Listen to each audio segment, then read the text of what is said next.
Hello, Vanessa Webb Stampin Up Demonstrator Australia here. Today I am going to show you a technique that is called smooshing. It gets a little bit messy with ink. This technique was inspired by a demonstrator, Angela Merritt-Reed, and she was demonstrating this at our last demonstrator event that was online a couple of weeks ago. And yeah, there's a little bit of embossing on there. There's a few spritzing technique that I want to show you. So let's just dive right in and I'll tell you what you need to recreate a look like this at home. You will need a couple of ink pads of your choice. You can use contrasting colours or coordinating colours. I'm using Gorgeous Grape and Mango Melody, which are opposite on the colour wheel, yellow and purple. I've also got my Stampin' Write markers in those two colours, Gorgeous Grape, Mango Melody. There is a sheet of about 8 by 8 size of a window sheet, which I'm going to use for the inking technique, the smooching technique, which I'll show you in a second. You'll also need a Stampin' Spritzer with water, just tap water inside there. You'll need a base card. I've got Gorgeous Grape for my base card, which coordinates with one of my colours. You'll also need a piece of basic white cardstock, which you're going to emboss onto. This is around 7.5 by 10 centimetres, and that's the focal point of your card. You'll also need a little small piece of basic black.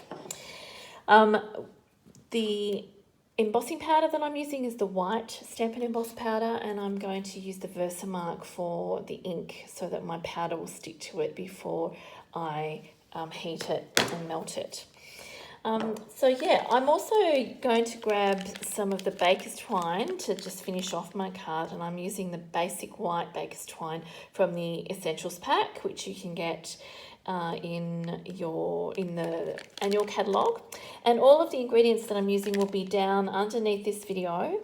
You can click on any of the links and head straight to my store to order your own supplies so that you can recreate this at home. The stamp set that I'm using has both line art and infill stamps, but we're just going to use the line art stamp, and I'm going to use the thank you for everything greeting. The first thing I need to do is ink up my stamps in Versamark. I'm going to ink up the image stamp, just to make sure that's all really well inked with the Versamark, and also my greeting stamp.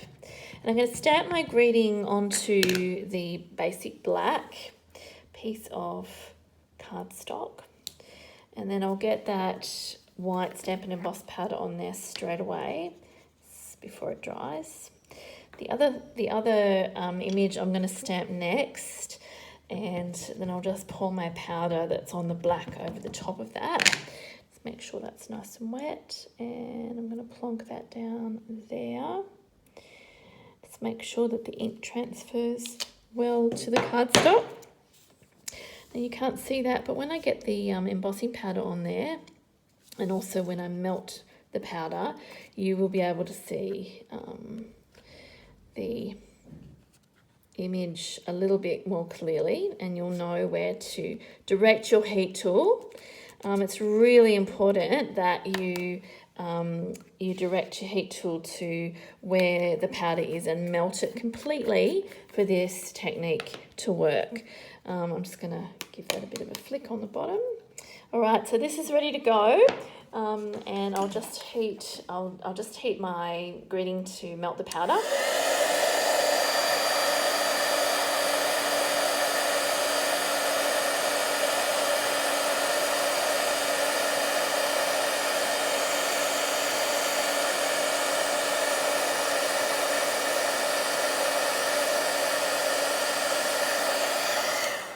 And here we go with the image.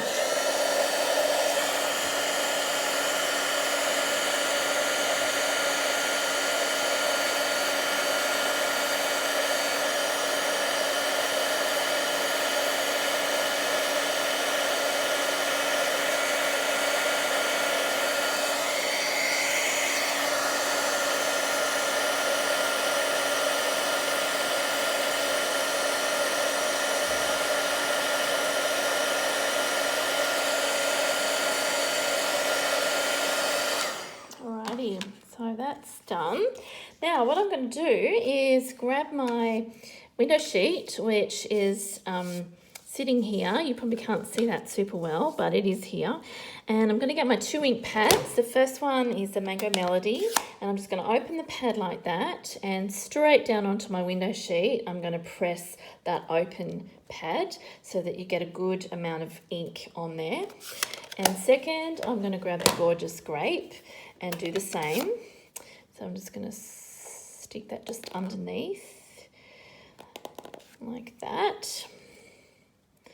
And my spritzer is here, and what I'm going to do is just spritz over the whole lot of where I've placed that ink, just so it all starts to pool and run together. You want to get a good amount of water on here so that the two start to run together and you get like little pools of the ink mixed with the water. Because it's water-based ink, yeah, that will still dry. And what I'm going to do then is just grab my embossed piece and I'm going to plonk it straight down onto that spritzed ink and just leave it there for it to pick up the colour a bit. And then I'll peel it off and just have a look at where that ink is distributed. If I wanted to colour in the whole, like as in get rid of any of the gaps, I can just kind of press it into the ink that's already there and just pick up some more of that. But that's pretty good. I'm pretty happy with that. I'm going to get that out of my way so that I don't put anything else into that. I'm just going to squirt this with the heat tool again just to dry it off.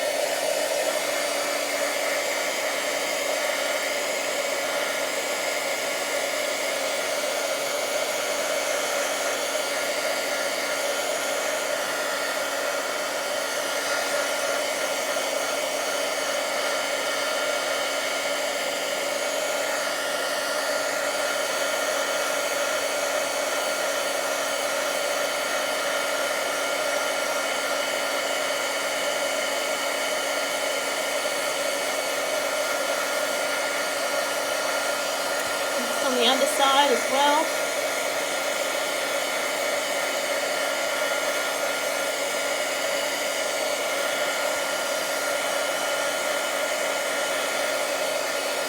And then we have a really fun, grungy look.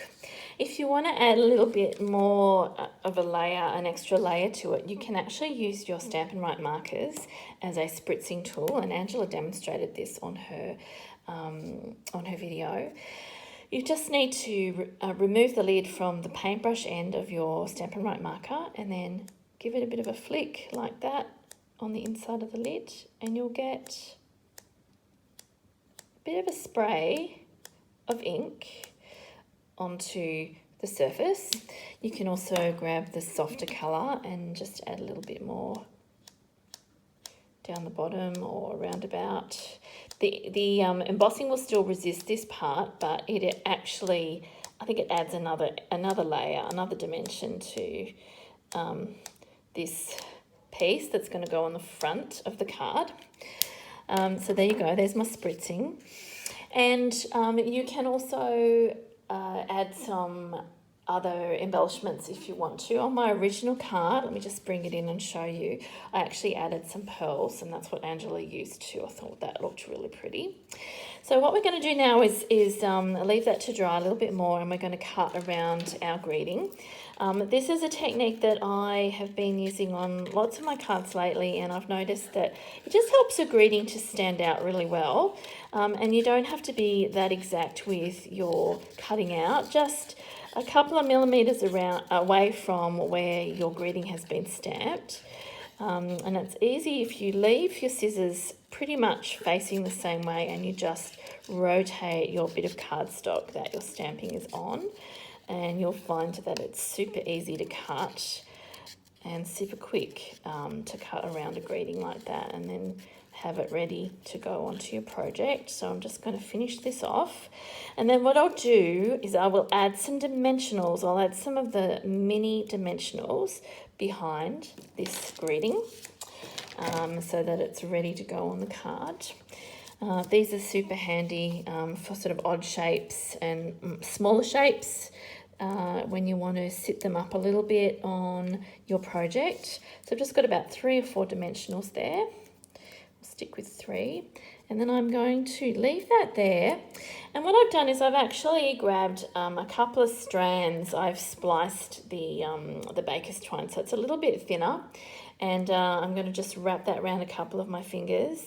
And that's ready to tuck behind the greeting as I'm sticking it on. So this way you don't need to apply to lots of adhesive. You just need to put the baker's twine where you want it to go and then sit your greeting over the top, and that will actually hold your twine where you want it to be. I've flipped this over and then I've just applied a couple of the larger dimensionals, 1 in each corner and 1 in the middle. Make sure your cardstock is nice and dry before you do this, otherwise your dimensionals won't stick. So that's just a little tip for you. And then you're just going to peel those off and bring in your card base again to apply this to the front. And with that, your card is done. So let me bring in my original again, just so you can see the difference. You'll get different effects with each one because your ink is going to be pooling in different ways every time you do this technique. So it's a really fun technique and it gives you some really random serendipitous card designs, and I just think it's heaps of fun. As I said, you do get a little bit messy, but that's all part of the fun, isn't it? I hope you enjoyed this technique and I hope that you give it a go at home. And don't forget, you can look underneath my video and shop anytime in my store for any of the supplies that you might need for your crafting. Thanks so much for watching and have a great day. Bye.